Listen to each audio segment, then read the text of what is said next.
কুল নেই। ফজরের নামাজ পড়ে তিন বোন পড়তে বসে।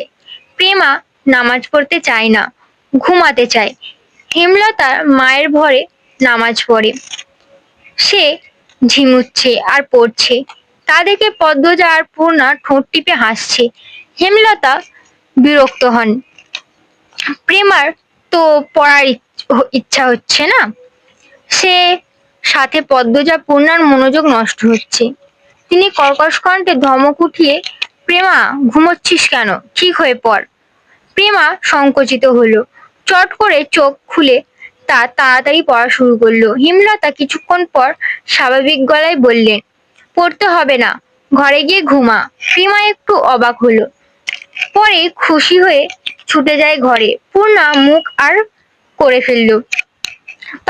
তারও তো পড়তে ইচ্ছা করছে না, কিন্তু মা কখনো তাকে ছাড় দেয় না।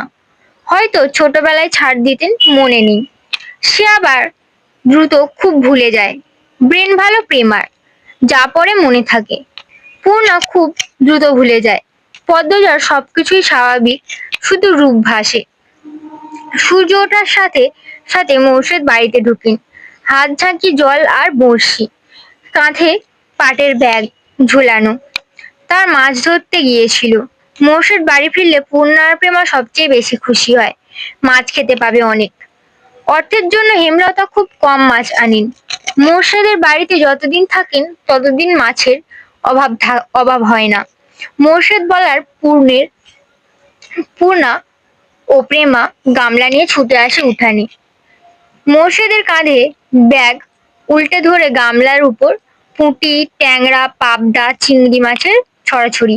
হেমলতা ভারী খুশি হন। পদ্মজা লতা দিয়ে চিংড়ি খেতে খুব পছন্দ করে, আর প্রেমা পূর্ণা পছন্দ করে পাবদা মাছের ভুনা।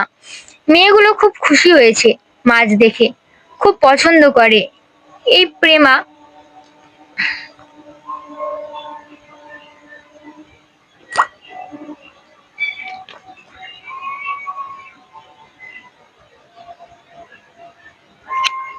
তিনি জানেন মোর্শেদ বাড়ি থেকে বের হতেই পদ্মজা ছুটে যাবে বাড়ির পিছনে লতা আনতে। হুনো লতা, আমার আম্মারে পাবদা ভুনাকে ইয়া দিবা, সবজি টবজি দিয়া বানাবো না। আব্বা আপনি বাড়িতে থাকবেন, তাইলে তো প্রতিদিন মাছ খেতে পাবি।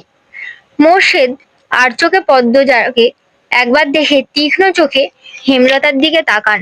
এরপর পূর্ণাকে জবাব দিন, কোনো রকম অশান্তি না হলেই তো থাকবাম। গামছা নিয়ে তিনি